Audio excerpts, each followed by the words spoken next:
Anything you can do, I can do better. I can do anything better than you. Oh, you can. Yes, I can. Oh, you can. Yes, I can. Oh, you can. Yes, I can. Yes, I can.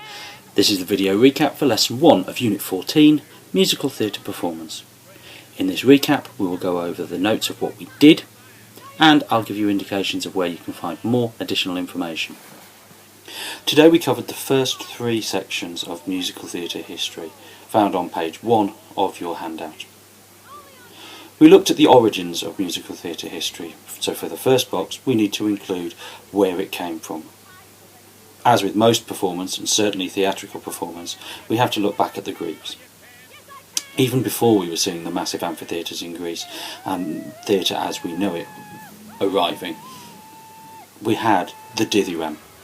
Dithyramb comes from ancient Greek religious sacrifice, and it was a dance with song in a very structured format, and we can trace musical theatre all the way back to this. Even back then an audience was recognising the value and the power of combining art forms, dance and music. Of course this progressed into classical Greek theatre as we know it, but through history there's been evidence of this combination. When we move on, even to Elizabethan times in Europe, when we look at Commedia dell'arte, we can still see those elements of combination looking much more like variety or vaudeville that we would recognise today.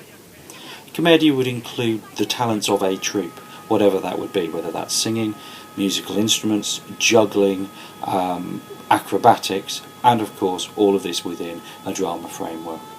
This must be seen as one of the precursors, forefathers for musical theatre. As Western performance developed, we started to see a class battle becoming prevalent in the arts.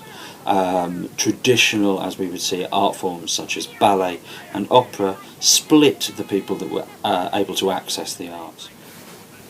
Opera should be seen as something similar to musical theatre, but not the same. The difference mainly lies in who performs it. Opera is about a singer who is trained and can act and maybe dance, although in opera most of the dance is resigned to the chorus. Musical theatre is much more about an all-rounder, and nowadays we would call them a triple threat. Actors who can sing and dance can do musical theatre, they cannot do opera.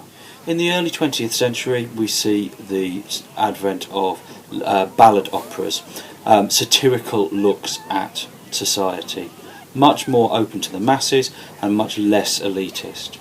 These ballad operas became popular in theatres but were very fluid in their form. Very little narrative, much more about variety and entertaining the masses. It is at this point we really see the first focus on the endless battle in musical theatre between the West End and Broadway. These two great areas of performance started early 20th century competing for audiences, and certainly with the advent of flight, the battle became far more transatlantic.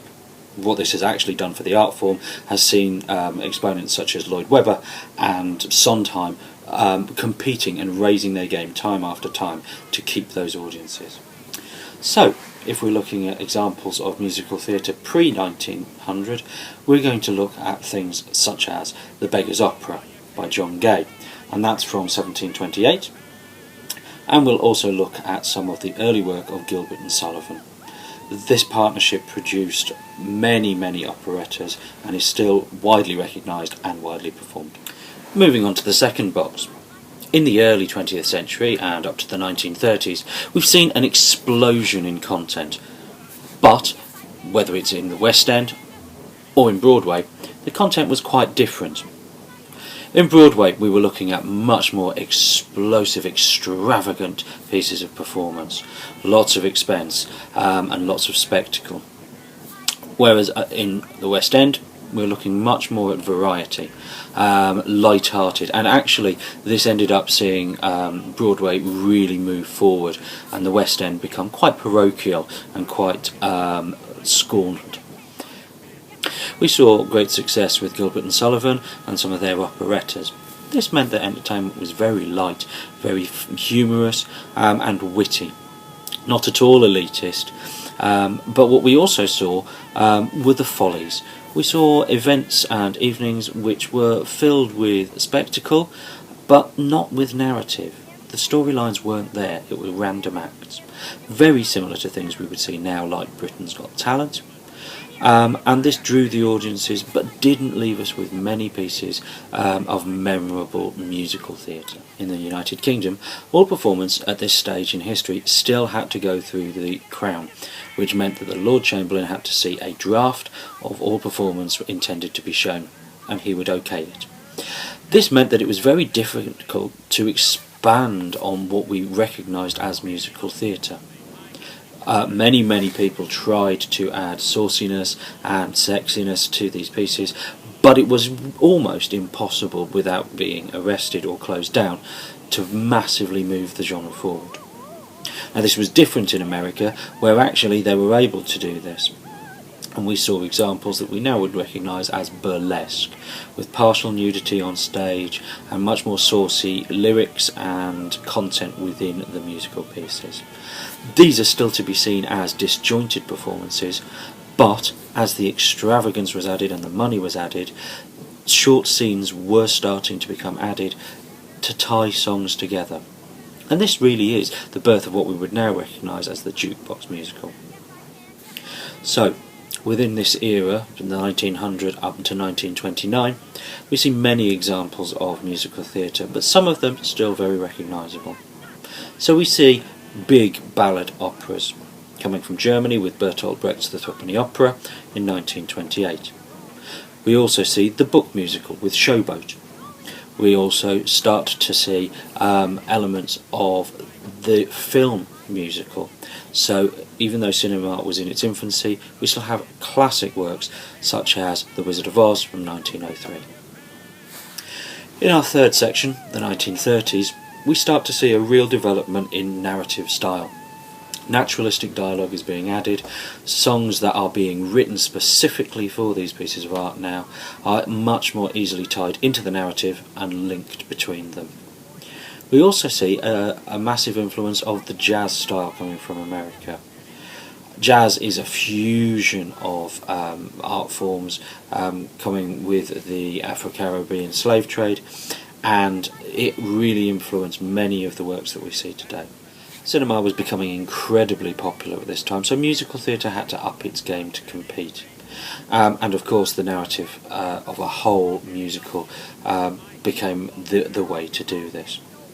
Jazz operas changed in tone, so the light-hearted operettas of Gilbert and Sullivan were replaced with edgier, sexier stories where people weren't living perfect lives, and we invested emotionally in those characters. Most notable examples of musicals from the 1930s include Porgy and Bess and Anything Goes.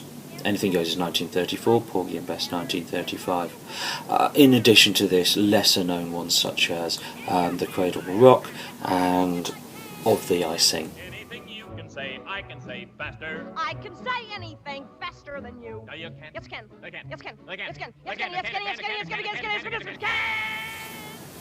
Okay, so that was what we covered in our first session of musical theatre history.